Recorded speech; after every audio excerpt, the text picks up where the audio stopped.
দীর্ঘ 2 যুগ পর ইন্ডিয়াকে হারাইছি, এর চাইতে বড় কিছু আর হতে পারে না। এবং কার খেলা ভালো লেগেছে আজকে? সবার খেলা ভালো লেগেছে। মোরসালিন ইনজুরি থেকে ফিরে গোল করেছে, একাদশে থাকবেন কিনা একটা সন্ধিহান ছিল, সেই সন্ধিহান ত্যাগ করে উনি মাঠে ছিল, গোল করছে, এটা খুব ভালো ছিল। হামজা সমিত ওয়াজ আউটস্ট্যান্ডিং।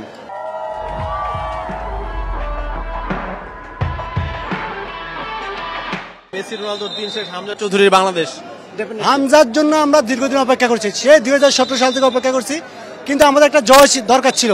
এএফসি এশিয়ান কাপের প্রথম থেকে আমাদের একটা জয় ছিল, ভারতের বিপক্ষে আমরা শিলংয়ে জয় আস্তে আস্তে করে আমরা জয় পাই নাই, সেই জয়টা আমরা দেশের মাটিতে তুলে নিলাম আজকে। জয় দিয়ে একটা বছর শেষ হলো, এখন কেমন লাগে? এটা অসাধারণ অনুভূতি। আমরা এশিয়ান কাপে কোয়ালিফাই করতে পারবো না, কিন্তু আমরা এই ইন্ডিয়ার বিপক্ষে একটা জয় নিছি, এটা হচ্ছে আমাদের সবচেয়ে বড় অর্জন। ইন্ডিয়ার বিপক্ষে আমাদের একটা জয় প্রয়োজন ছিল। ইন্ডিয়ার বিপক্ষে জয় দেখে কি আরো ভালো লাগতেছে বেশি?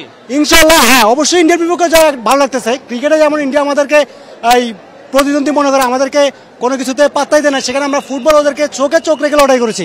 আজকে আমরা ডোমিনেট করেছি, ইন্ডিয়ার সাথে আমরা ডোমিনেট করেছি, যে 24 বছর পর আমরা ইন্ডিয়াকে আমাদের দেশের মাটিতে হারিয়েছি।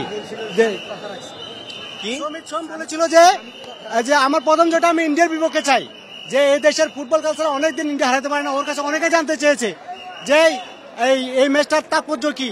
সে বলেছে যে আমি এটা বুঝি, আজকে আমি জয় চাই। সমিত তার কথা রেখেছে, সমিত প্রথম জয় পেয়েছে, বাংলাদেশ।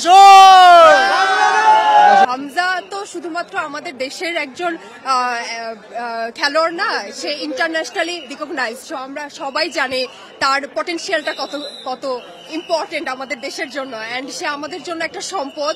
আমার মনে হয় আমাদের সবার সাপোর্ট করা উচিত অলওয়েজ আমাদের ক্রিকেটারদেরকে, তারা যেন আরো ভালো করতে পারে। আমরা আসলে sorry I am so sorry, হ্যাঁ, ফুটবল যেন আরো অনেক ভালো করতে পারে।